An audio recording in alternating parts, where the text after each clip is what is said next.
Olá, gente, tudo bem? Esse é um novo formato aqui no canal. Eu convidei a Natália, que tem um perfil aqui no Insta, um canal maravilhoso, muito legal. Recomendo fortemente que vocês acompanhem. E agora eu vou tirar algumas dúvidas. Nath, primeira coisa, seja bem-vinda. Obrigada, Lu. Obrigada pelo convite. Tô amando estar aqui no seu canal. Eu acho que, olha, hoje a gente vai ter um papo gostoso, porque é o seguinte.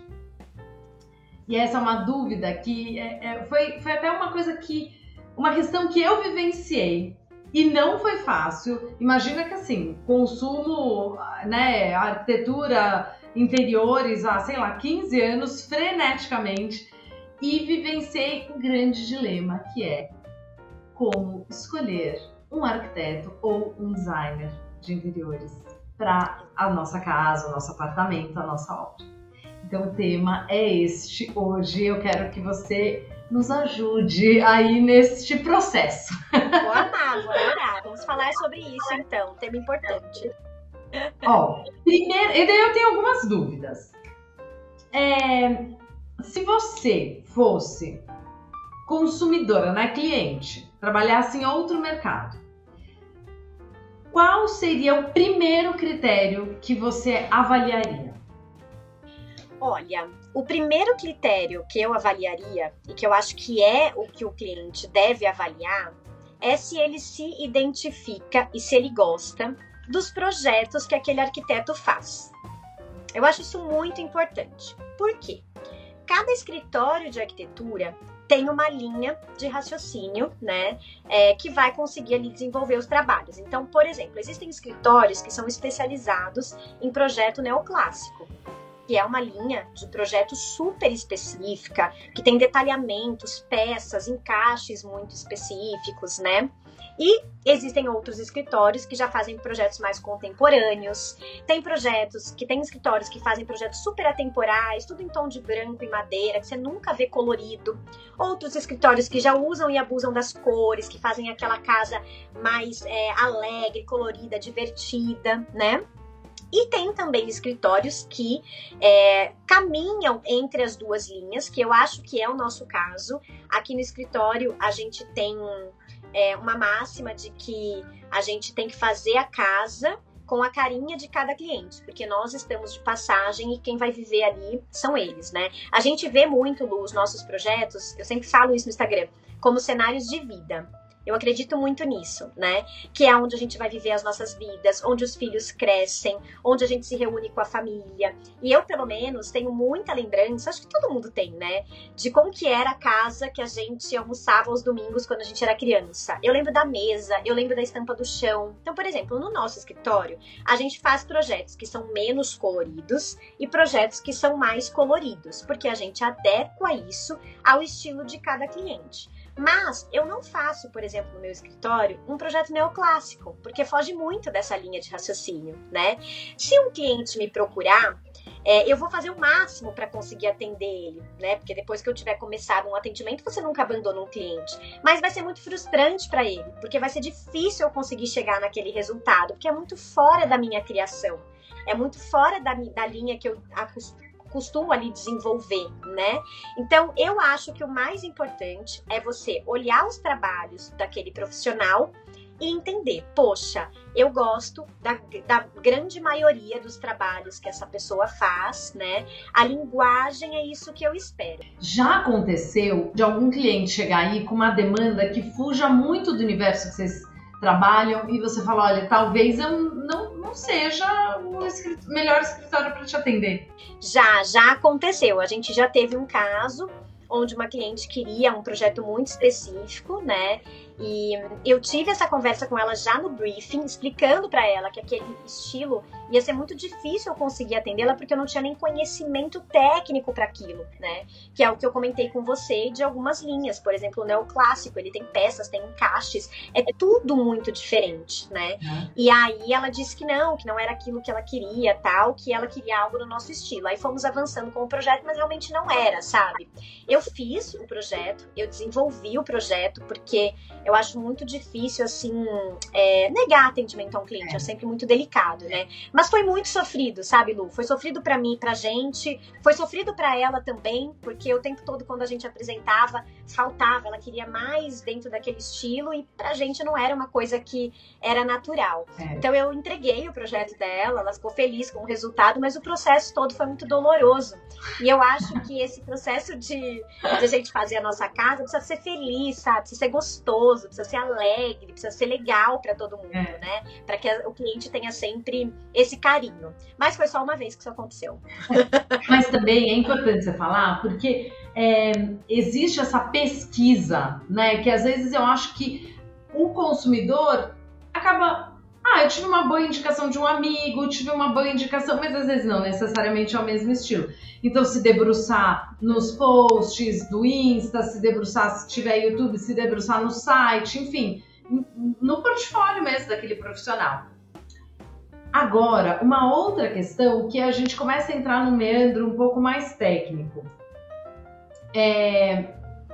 Existem, quando a gente está falando de um trabalho de arquitetura, eu queria que você detalhasse quais são os entregáveis. Então, eu posso ter o projeto, eu posso ter o acompanhamento. E me fala um pouco sobre isso, sobre a importância de cada etapa. Porque eu vejo que, às vezes, o consumidor final não entende. O que eu mais vejo, sabe o que é, na verdade? Quando o cliente ele contrata o projeto e ele espera o acompanhamento. Então, isso é muito delicado. E é uma coisa que ele acha que faz parte, né? Então, eu acho que isso vale a pena a gente conversar um pouco sobre esse tópico. Legal, Lu. Eu acho que esse é um ponto muito importante mesmo, porque quando você detalha uma proposta para enviar para um cliente, por mais que você escreva as etapas, até se você tem escritórios que entregam as mesmas etapas, pode existir uma diferença muito grande, às vezes gritante, de qualidade de entrega, de nível de detalhamento dentro dessas etapas. E é muito difícil o cliente conseguir avaliar isso só lendo uma proposta técnica, né? Então, esse é um primeiro ponto. A gente tem uma metodologia de trabalho dentro de projeto, que a gente divide tudo em etapas, exatamente para que o cliente consiga aprofundar no que ele espera, pensando individualmente nas coisas. Então, eu tenho uma primeira etapa do trabalho que eu falo só sobre layout, só sobre planta baixa. Eu acho isso super importante, porque se eu mostro para o cliente uma maquete eletrônica, com a cor, com o revestimento, com qual é o quadro que vai na parede, qual que é o sofá, a última coisa que ele vai conseguir olhar é se aquele posicionamento dos móveis era o ideal para ele. Sabe? Se realmente aquele posicionamento dos móveis dava para ele a maior quantidade linear de armários. É muita informação. Então eu não acho legal, porque eu acho que o projeto de uma casa, de um apartamento, de onde a gente vai morar, envolve muito investimento, né, Lu? Muito valor que a gente vai colocar, muito tempo. Geralmente é um projeto que a gente faz para muitos anos da nossa vida. Então eu acho que ele precisa de tempo para ser pensado individualmente. Então eu separo primeiro planta baixa, aí a gente revisa, faz várias versões para o cliente entender. Aqui são X metros quadrados de bancada, aqui é menos, aqui é mais, aqui é menos, mas você ganha com aquilo. Para ele estar confortável que aquele é o melhor cenário para a casa dele. Depois disso aprovado, a gente faz a maquete eletrônica. E no meu projeto especifico tudo, até o quadro que vai na parede. Tapete, tudo a gente especifica. Depois dessa etapa, a gente vai para o executivo, onde a gente faz todo o detalhamento técnico do que vai para a obra. E aqui, eu acho... tenho uma dúvida. Tá. Vou fazer bem o papel do cliente, tá? Adoro. Eu tenho uma verba, vou colocar em um número fictício, eu tenho 100 para gastar. Em que momento ele tem que te passar isso? E daí, vamos falar sobre a importância do cliente passar o valor final. Porque o que eu vejo também muito é o cliente que fala assim, daí você me corrige se eu estiver errada, porque eu sou jornalista, né? Você que é arquiteta, mas esse é o meu cotidiano, então eu escuto muito. O cliente fala, eu quero gastar o mínimo possível para ter uma casa incrível. Mas assim, o quanto que é o mínimo possível, né? E daí o arquiteto ou o designer, ele trabalha meio com base num valor que não existe. Total, exatamente. Me fala em que momento de projeto é importante você ter esse valor real do cliente, para não fugir. Antes de eu começar a primeira etapa, eu envio um briefing para o cliente preencher, e uma das perguntas desse questionário é o quanto ele tem para investir. E aí, na reunião, eu vou conversar com ele sobre aquilo. Existem alguns clientes que falam, eu não tenho muita noção, eu não sei, enfim, que deixam a resposta meio em aberto. E aí, na reunião, eu nunca deixo de falar disso. Eu sempre aprofundo nessa questão. O que acontece, Lu? Eu consigo passar para o cliente, já nesse primeiro contato, qual é o valor mínimo que ele vai investir numa obra, do início ao fim, né? E o que a gente precisa ter de material para ficar dentro desse valor mínimo. E aí eu já consigo explicar para ele que a hora que ele for saindo, subindo desse padrão de material, esse valor médio ele vai aumentando para X, X, Y e Y, né? Eu sempre deixo muito claro que é impossível eu dizer para um cliente, antes de ter um projeto, quanto ele vai gastar. É impossível. Porque depende de tudo que ele quiser fazer. Eu não comecei aquele projeto ainda, né? Mas eu consigo dar um direcionamento para ele entender se ele precisa aproveitar os revestimentos que estão ali ou se ele pode quebrar tudo que vai ficar dentro do valor dele, né? E eu sempre também gosto de falar que a gente, como profissional, sabe entregar para o cliente um projeto super bacana, bonito e funcional dentro de vários valores diferentes. Mas, aqui eu acho que tem um ponto muito importante, Lu, do cliente estar aberto às sugestões. Quando o cliente já chega aberto a essas sugestões, não, vamos fazer acontecer, eu estou disposto, poxa, tem uma infinidade de soluções que a gente consegue levar. Mas não é muito o que acontece, sabe? O que acontece é que a maior parte dos clientes chega com sonhos, né, Lu? Com desejos, sabe? Com coisas muito fixas. Não, é meu sonho ter uma bancada de quartzo. Eu não quero abrir mão disso. E aí é o que eu sempre falo. Tudo bem, então vamos realizar o sonho. Mas aí o sonho tem um preço que não é culpa minha, arquiteta, entendeu? É um preço de mercado. Não é, eu já falo, não é culpa minha. Que é um preço de mercado. Mas a gente fala disso já na primeira reunião. E eu sou muito sincera, tá, Lu? Inclusive, eu tive um caso muito legal, assim, de comentar. Legal assim, né? Lógico. Eu tive um distrato de acompanhamento de obra, porque eu conversei com essa cliente sobre valores mínimos, né? E estava muito distante da realidade dela. E eu tive muito cuidado de falar isso para ela, por muito respeito, né? Claro, a cada realidade. E falei para ela isso de uma forma muito cuidadosa na reunião de start. E eu sabia que provavelmente ela ia cancelar comigo o acompanhamento de obra, sabe? Mas, como profissional, eu acho que vale muito mais essa ética e essa transparência. Eu não podia dizer para ela que ia dar para fazer e chegar lá depois de 3 meses envolvendo o projeto e ficar 4 vezes mais do que ela tinha, entendeu? Claro. Seria muito irresponsabilidade da minha parte. Numa situação em que é possível que o cliente tenha a verba, mas ele não fecha o acompanhamento porque ele acha que vai economizar. Deve ter esse tipo, né? Isso tem muito, muito. Tem. E às vezes em uma refação de uma marcenaria já se provou como uma decisão. O acompanhamento de obra, por que ele é importante? Eu acho que o acompanhamento de obra ele é importante por 2 coisas principais. A primeira delas, porque o projeto ele é uma expectativa da realidade, certo? Ele é uma projeção do que se pretende fazer. E ali a gente vai ter muito direcionamento, né, do que realmente será feito. Mas é durante a obra que o projeto precisa ir sofrendo ajustes e precisa ir sendo também aprimorado para que a gente consiga executar o que estava previsto inicialmente. Então, eu acho que a primeira coisa do acompanhamento de obra é conseguir garantir que aquele projeto vai sair do papel com todos os ajustes que vão precisar ser tomados. Não é porque você tem um projeto que você joga ali na mão de alguém e vai. Né? Não é, a realidade da obra não é assim, entendeu? Então, ter esse acompanhamento profissional que garanta todos os ajustes, sabe? Tudo que precisa para fazer o projeto acontecer, eu acho que é fundamental. Fora que em obra é muito comum a gente ouvir, né? Não dá. Não dá para fazer. Agora tá 5 centímetros deslocado. Aí o cliente final faz o que? Nossa, tá 5 centímetros diferente do projeto. Ele não sabe o que ele vai fazer. Pra gente isso é muito simples. A gente vai lá, tem visibilidade, vamos fazer isso, vamos fazer aquilo, traça soluções. Pra gente isso é muito comum, né?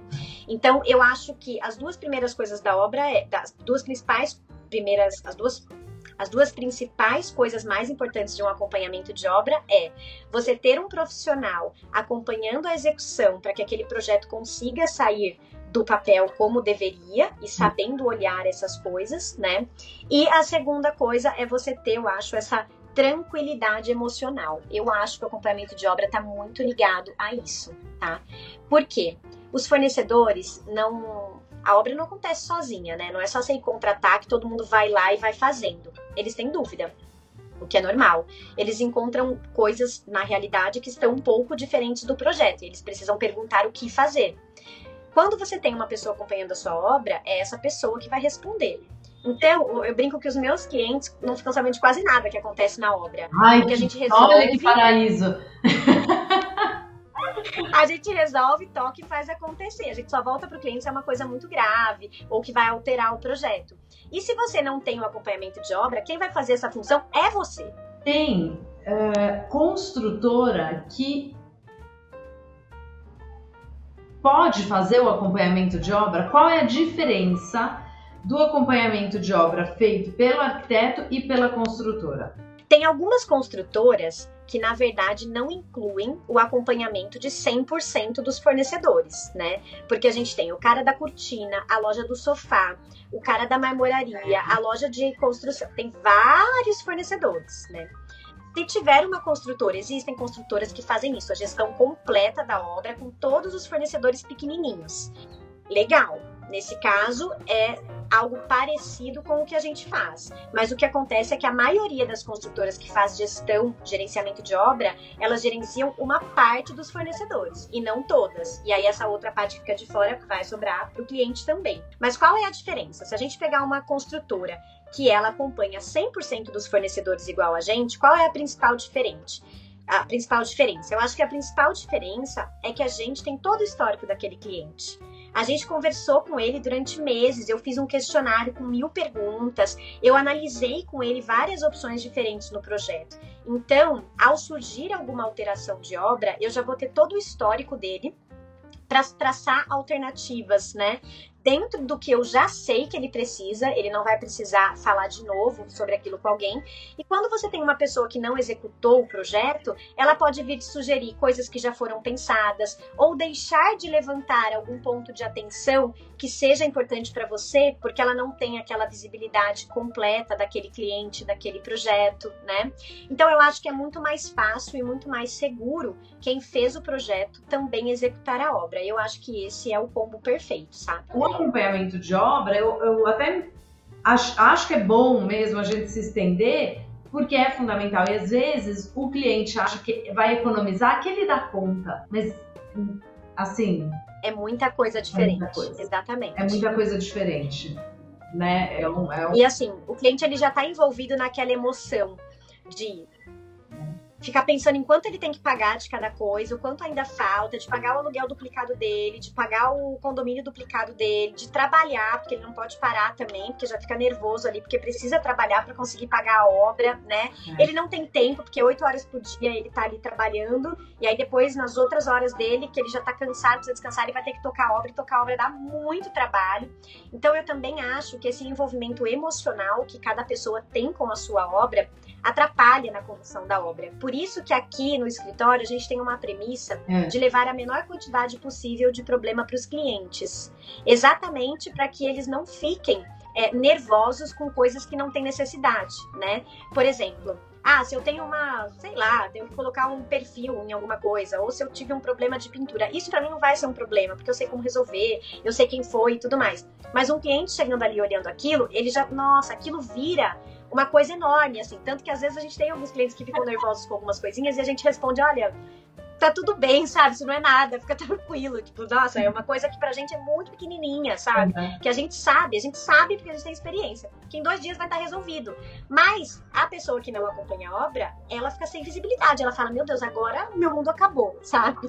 Outra dúvida, vou te contar uma historinha que aconteceu comigo. Um arquiteto, vou contar a história resumida. Na casa da minha mãe, em Cuiabá, tem um flamboyant. E o flamboyant abriu. Era no meio do jardim, lindo, abriu. Daí a gente começou, ela pediu para eu ajudar, ver alguns fornecedores de flamboyant e tinha que levar até lá ela não estava encontrando. Encontrei uma pessoa na internet, no Instagram. Mas eu não conhecia e tal. Naquela semana encontrei um arquiteto que falou, nossa, eu comprei algumas árvores dele e o preço maravilhoso, maravilhoso. Eu acho que é o melhor preço do mercado. Daí eu entrei no Insta, bombando o Insta dele, vários comentários, ele aparecia toda hora e tal. Eu falei, nossa mãe, orça com ele. Ela orçou realmente, em comparação aos outros fornecedores que a gente tinha visto, era um preço ótimo. E ela pagou, ela não pagou 100%, mas eu não lembro exatamente, mas eu acho que ela pagou tipo 80%, 90%. Este flamboyant nunca chegou em Cuiabá. Daí eu fiquei chocada, falei, gente, mas como é que pode? Ele é tão famoso no Insta, trabalha tanto nas redes sociais, e fui comentar com um amigo meu. Ele falou, Lucília, ele também deu esse golpe em mim. Também deu golpe, também. Daí eu comecei a perceber que ele fazia o seguinte, para 10%, 20% dos clientes, ele realmente entregava as árvores, porque ele postava essa galera. Para outras pessoas, ele não entregava. Depois eu mandei mensagem, ele viu lá que era do caso de Valentina, daí ele começou a ressarcir a minha mãe. Mas assim, um absurdo. Mas eu cometi um erro aí. Eu me fiei ao Insta dele. Eu não fui atrás, não conversei com mais gente, esse arquiteto me indicou, mas eu também não liguei pro arquiteto depois para falar, e aí, ele te entregou? Eu fui 100% ali vendada pelo Insta. E olha que eu trabalho com isso, né? Mas não me ocorreu que isso pudesse acontecer. Como que você acha que o cliente, ele pode estar mais seguro na hora de contratar um profissional? Seja ele de um móvel planejado, um marceneiro, um empreiteiro. Como que você acha, assim? Porque eu imagino que aí no escritório você também deva, sei lá, acompanha uma pessoa, gosta, como é que você valida o trabalho dela? Eu acho que tem muito isso, Lu, na internet. Eu tenho visto muito isso hoje em dia, né? Até nessa questão, em várias áreas diferentes, assim, tem coisas no Instagram que você olha e você fala, poxa, será que é isso mesmo, né? E sempre tem essa dúvida, e eu acho que essa cautela ela é muito importante, porque a gente tá ali fazendo compras e tem de tudo. Pra você ter uma ideia, esses dias uma seguidora me mandou uma propaganda no Facebook de uma marcenaria do Sul, que estava veiculando lá o trabalho deles. E o trabalho a foto que eles estavam usando para vender o trabalho deles era de um projeto meu, o qual não foram eles que executaram. Ela te mandou para saber se eles eram bons. Ela me mandou falando assim, Nath, esse projeto não é seu, porque como ela me acompanha, ela sabia que não era alguém de lá, entendeu? Ela sabia o marceneiro que tinha executado, porque ela me acompanha muito. E eu falei, sim, esse projeto é meu, e não foi essa marcenaria que fez. Ela, então. E depois ela me mandou mais vezes. Ou seja, eles criaram uma publicidade em cima de uma foto que não era deles, de um projeto realmente lindíssimo, que ia atrair um número enorme de pessoas, mas com uma informação falsa, né? Então, é complicado isso. A internet, ela tem muito golpe, né, dessas coisas. O que eu acho que que o cliente pode fazer para tentar ter mais certeza da contratação dele? Eu acho que acompanhar o trabalho do profissional em todas as suas redes sociais por um tempo mais longo é muito importante. Não ser uma coisa tão curta, porque daí você vê a estabilidade daquele profissional. Se ele entrega várias obras, né? Por exemplo, no meu perfil, se os clientes procurarem um pouquinho, tem feedback de cliente lá, né? Tem cliente que comenta. Se a pessoa quiser ir lá mandar uma mensagem para um cliente meu, ela rapidinho acha, para os clientes interagem, né? Então, eu acho que acompanhar por um tempo mais longo ajuda muito. E no caso da contratação de um escritório, que é quem vai desenvolver a sua casa, eu acho que é muito válido pedir uma reunião antes de contratar, para você entender qual é a estrutura do escritório. Isso a gente faz muito aqui, né? O Raoni, ele é responsável por todo esse contato inicial com os clientes. Então, ele marca uma reunião e ele conta quando a gente começou, quando eu trabalhava sozinha. Ele conta toda a nossa história, até chegar que hoje somos em 35 pessoas, atendemos em 2 capitais, e aí o cliente consegue ver que nós temos uma estrutura para atendê-lo, né? Então eu acho que também aprofundar, sabe? Conversar, que foi o que você falou, eu não liguei, né? Então conversar, pedir uma reunião, tirar suas dúvidas, aprofundar, perguntar sobre a empresa, né? É possível fechar só o projeto aí no escritório? É possível. Então, eu acho que vale a pena até o consumidor final entender qual é o limite do projeto. Uma vez entregue o projeto, ele pode, claro, tirar dúvidas em relação ao projeto, mas ele não pode. O que ele não pode esperar do escritório? Legal, Lu. Eu acho o seguinte, quando a gente finaliza um projeto, a gente sempre deixa claro para o cliente que nós estamos à disposição para dúvidas sobre o projeto. Tá. Então, por exemplo, eu não consegui encontrar tal coisa. Tá. Ou apareceu um pilar no meio da minha obra e eu preciso, então, revisar o projeto. Beleza. Agora, dúvidas que são de execução são de responsabilidade de um acompanhamento de obra. Ou seja, o pedreiro não sabe como ele faz para chegar com essa tomada até aqui, porque tem um pilar no meio do caminho. Isso é acompanhamento de obra. O meu projeto está lá. Ele diz onde a tomada tem que chegar. Ah, o pedreiro disse que não dá. Dá. Dá. Então, você resolva com ele ali que dá para chegar. Tem algum jeito que aquela tomada vai chegar ali, né? Então dá.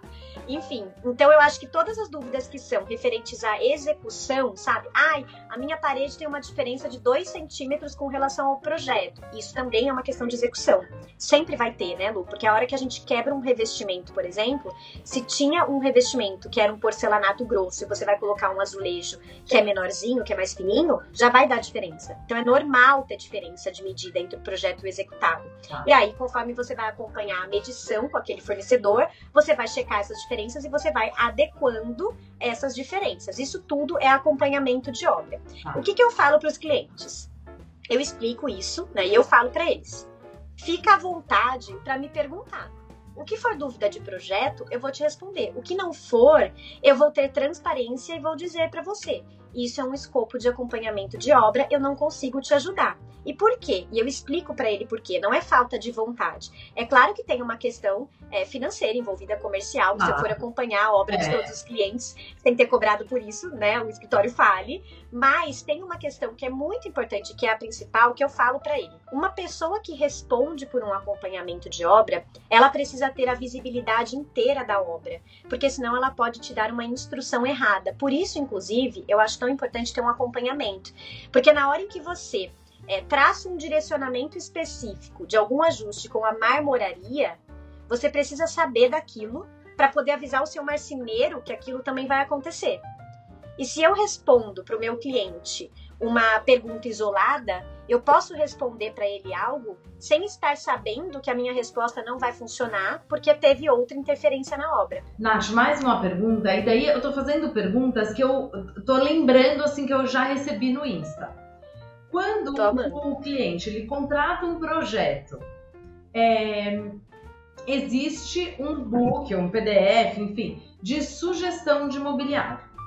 Daí o cliente foi lá com esse material e escolheu um mobiliário que atenda, né? Similar e tal. Quem faz esse orçamento? Orçamento eu só faço no acompanhamento de obra. Tá. Então, quando eu entrego um projeto, não está incluído fazer o orçamento. É o cliente que vai fazer o orçamento dele sozinho. Tá? Eu só faço orçamento, para mim, é acompanhamento de obra, porque eu preciso aprofundar muito no escopo de execução, né? E aí, consequentemente, os mobiliários também entram nisso. Tá? Então, claro que a pessoa que contrata comigo só o projeto, a gente vai falar sobre valores e o projeto será desenvolvido dentro do valor, dentro da média, né? Média, sempre pode dar um pouco a mais, um pouco a menos, mas dentro da média que foi conversada com ele. Quando ele orçar, ele vai ver que ficou dentro daquilo que a gente tinha conversado. Mas o orçamento detalhadinho de tudo, para mim, é escopo de acompanhamento de obra. E, Nath, esse é o padrão de mercado? Não, cada escritório trabalha de uma forma diferente. Eu já vi muitos escritórios, né, entregarem também o orçamento, mas para mim eu acho que são duas coisas muito distintas. Assim, por exemplo, a hora que eu vou orçar uma mão de obra, muitas vezes eu acabo precisando fazer uma visita com esse fornecedor no local para ele tirar alguma dúvida que ele tem, sabe? Então eu acho complicado você fazer um orçamento sem conferir todos os detalhes do que precisa, sabe? E depois, quem vai precisar conduzir esses orçamentos é o cliente final, se ele não tem um acompanhamento de obra, né? Então ele precisa saber o que está incluído naquele orçamento, o que não tá. Não adianta ele pegar um orçamento que fui eu que fiz, fechar, e aí depois ele vai começar a ter um monte de dúvida ali ao longo da obra também, sabe? E eu queria falar uma coisa que eu acho muito importante, posso? Claro, por favor. Tem uma coisa que eu acho que é super importante na hora de escolher um arquiteto para desenvolver sua casa, que é você se identificar com a pessoa. Eu acredito muito nisso, Lu. Porque assim, eu acompanho um cliente, geralmente o tempo mínimo, né, entre projeto e acompanhamento de obra são 9 meses. Eu falo que é um filho que a gente tem junto, né? Porque são mais ou menos 3 meses de obra, mais ou menos de 4 a 6 de obra, dependendo do trabalho, né, da quantidade que tem de coisa para fazer na obra. Então, no geral, eu fico com o cliente por 9 meses, às vezes 8, 7, mas mesmo assim é bastante tempo. Tem clientes que eu atendo por 2 anos, porque eu começo a atender esse cliente quando o prédio dele está construindo, para fazer as personalizações da construtora. Então, eu falo que é um relacionamento. E essa fase na vida, né, de quem tá reformando, eu acho que ela precisa ser uma fase gostosa, eu acho que ela precisa ser uma fase prazerosa, que ela se lembre com carinho. Eu tenho vários clientes que mandam mensaginha pra mim no Instagram e falam, ai, saudades de vocês. E é isso, sabe? A gente quer que as pessoas fiquem com saudade. Mas a gente só tem saudade de alguém quando a gente gosta daquela pessoa, quando a gente se identifica de alguma forma. Então eu acho que precisa muito ter essa identificação, sabe? E hoje, com a internet, eu acho que isso fica muito fácil do cliente sentir. Porque tem os stories no Instagram, tem o vídeo no YouTube, que ele pode ver como que a gente fala sobre aquele projeto, né? Então, ele já percebe ali o nosso jeito. É claro que eu tenho aqui uma equipe de pessoas, então não é só comigo que o cliente fala o tempo todo. Mas o escritório, ele é estruturado por mim. Então, todo o processo de atendimento tem o mesmo jeitinho, né? Que eu lido ali diretamente com cada cliente. Então, isso eu acho que é muito importante. Olhar um profissional e falar, poxa, eu tô com vontade de fazer reunião com essas pessoas para desenvolver o projeto da minha casa com elas. Eu acho que isso conta muito. Nath, eu achei muito bom. Então, se a gente for elencar aí, talvez 3 tópicos, né, fundamentais. Entender qual é o estilo, e daí a gente depois até pode estender isso para um segundo capítulo, que é como o cliente entender o seu próprio estilo, né? Porque é verdade, dá. Também tem isso, às vezes a pessoa gosta de tanta coisa, monta aquela famosa pastinha de referências e na pasta tem ambiente neoclássico, ambiente modernista, ambiente... Porque você vai ver... Tudo. Nem eu sei mais o que eu gosto, né? Então, é verdade. Conhecer o portfólio do profissional com profundidade e acompanhar esse profissional por um longo período de tempo. Isso. Entender exatamente o escopo, né, que está sendo... Do que ele vai te entregar. O que ele vai te entregar. E saber se o arquiteto poderia ser um amigo. Isso, né? Você tem uma identificação pessoal. Tem uma identificação pessoal. É isso mesmo. É muito comum eu ouvir no escritório, alguns clientes chegam e falam assim, eu sempre quis tomar um café com você, sabe? Eu entendo muito isso, é isso, sabe? Aí alguns falam, não, eu queria muito tomar cerveja com você, sabe? Porque é isso, eu acho que é essa vontade que tem que ter, né? Pra quando é o projeto da nossa casa, é muito legal. Gente, adorei, obrigada. Olha, foi quase... Foi um tempão aqui, ficamos falando um tempão. Foi. Espero que todo mundo do canal também goste, mas eu amei, Lu, amei participar do seu canal, amei o convite, amei nosso papo, adorei. Foi muito bom, adorei. Dicas dadas, sugestões dadas e obrigada. Eu que agradeço. Amei, vou deixar de novo teu canal aqui, o Insta, todos os contatos, todos os canais, porque o teu conteúdo é muito rico. Então eu acho muito legal para quem tá nessa fase, ou pensando até em se mudar, ou já procurando um apartamento. Tem muito conteúdo importante lá. Obrigada. Obrigada, Lu. Amei estar aqui. Conta sempre comigo. Eu quero voltar mais vezes já. É isso aí. Beijo. Beijo.